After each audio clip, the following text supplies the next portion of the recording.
So again, we have a lot of these facial tattoos starting to come in, these rather elaborate. Well, we do find things like that bizarrely, but yeah, particularly in Ireland. But whether they were ever actually worn, you say you could take someone's eye out with that.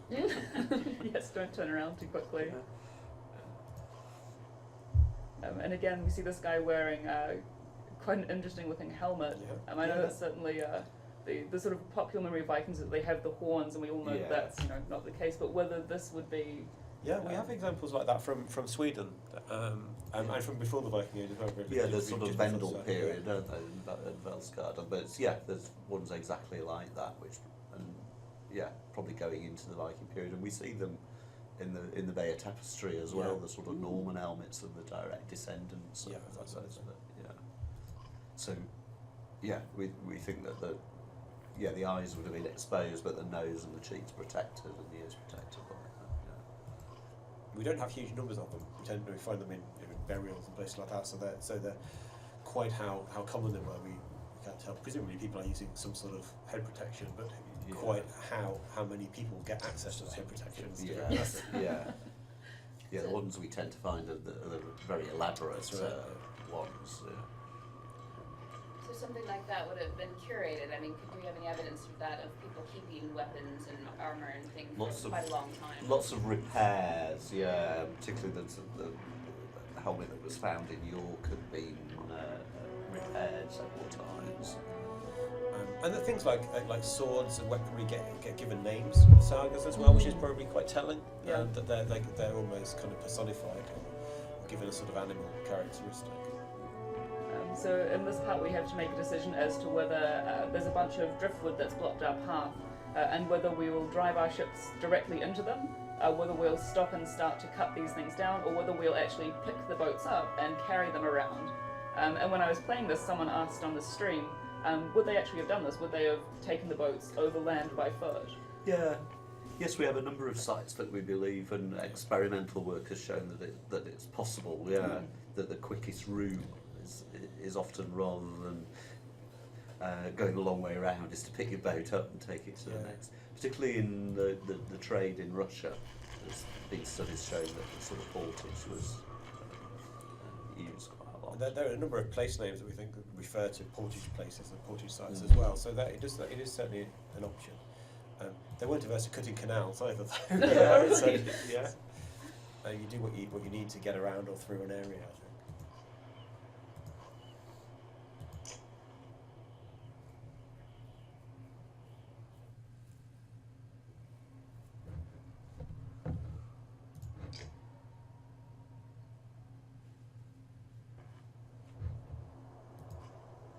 This is the guy who's one of the menders, and at the moment he's taken on the responsibility of mending all the armour which was broken in the last battle. And he basically asks you as to whether you would like to take on a role as a mender, as well as your responsibilities. But the menders are kind of seen as being both totally integral to the society, but also as being the others. Like, people don't necessarily understand or trust them quite as much as people who are just the warriors.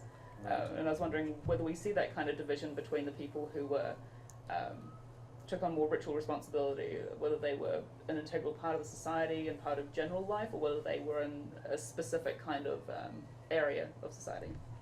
Well, I suppose the only thing that we can say is that often it's the high status people, the chiefs and the princesses, who also seem to have this sort of role as priests or the ritual and healing roles as well. So the two seem to go together.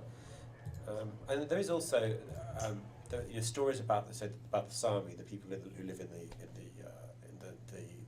the north of Sweden and Norway, beyond the sort of the Norse settlement, who come into contact with the Norse, are often seen as sort of magical, but also other and outside in some ways.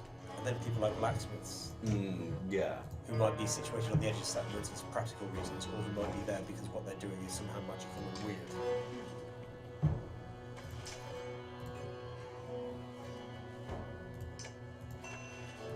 So there's also this idea, there's this horn up here, which represents the amount of willpower that your people have in battle. So the more, the higher your morale is, so how good you're feeling, the more morale you get to be able to do feats in battle.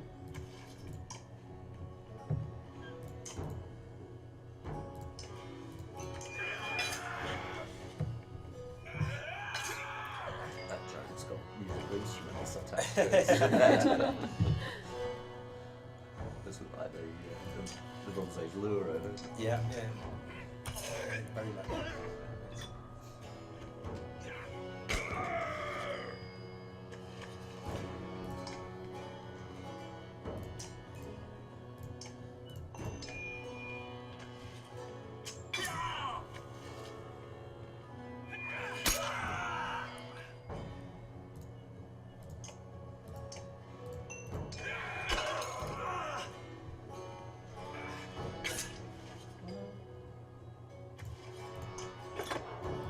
The idea of fighting in the hall is something which you hear a lot about in sagas.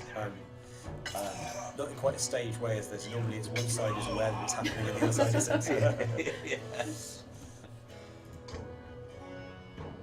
I think in the first one that we see, the first fight breaks out whilst they're sparring for fun over a few drinks in the hall.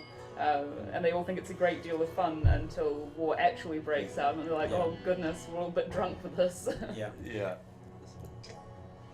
I think that is a saga theme, It isn't is, it? Yeah. and,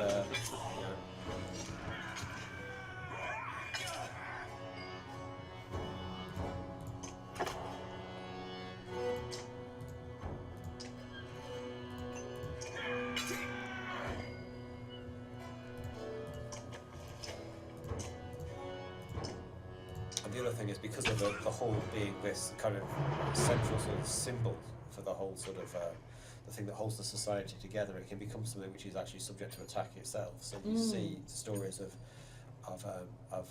groups being shut into the hall and then the hall burned. Oh my goodness.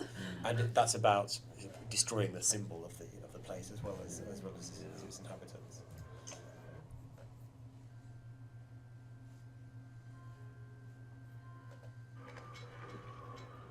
Hopefully we'll be able to get up to, there's something called a god stone, which is a set of standing stones which surround it, as well as this huge carved out of natural rock area, and these appear all through the world as these kind of representations of the dead gods.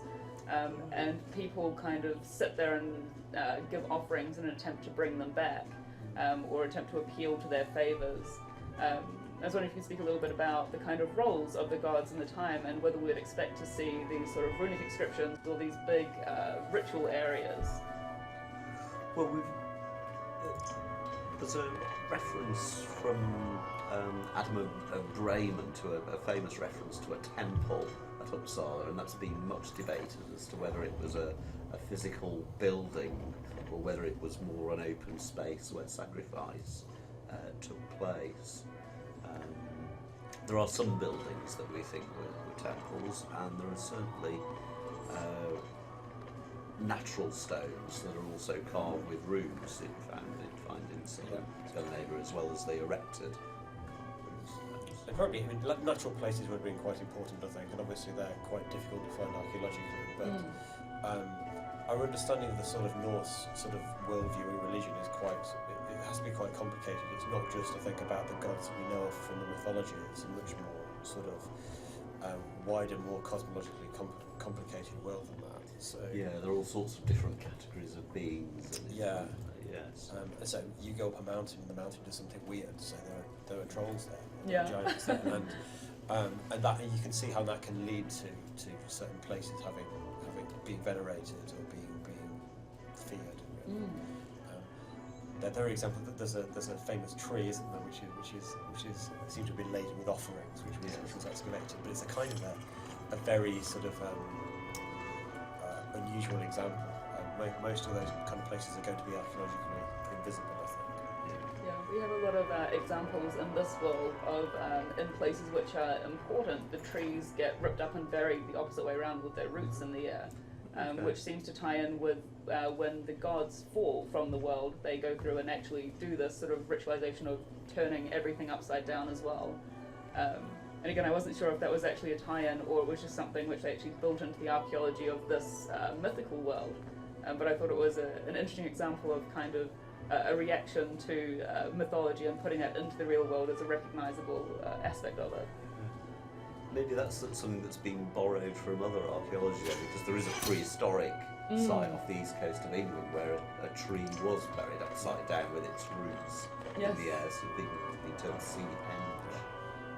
But nothing really from this period. The idea of the tree being central to sort of Norse mythology is quite a famous one as well. So I think they're taking the general flavour of it and playing with it quite nicely.